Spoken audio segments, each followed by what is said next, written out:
يعتبرون خوارج؟ الجواب نعم، يعتبرون خوارج، لأنهم من أعظم أهدافهم الوثوب على السلطة،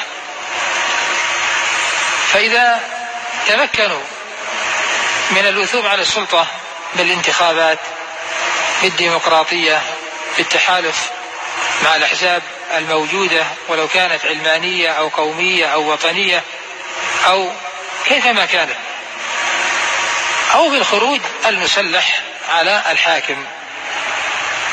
والواقع أكبر شاهد، فإن من نظر إلى تاريخ الإخوان المسلمين لوجدهم قد تتابعوا في الخروج على حكام المسلمين.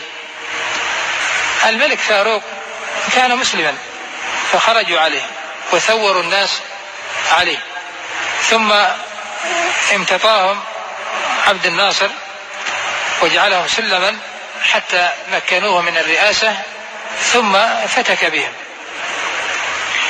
وهكذا في عدة دول.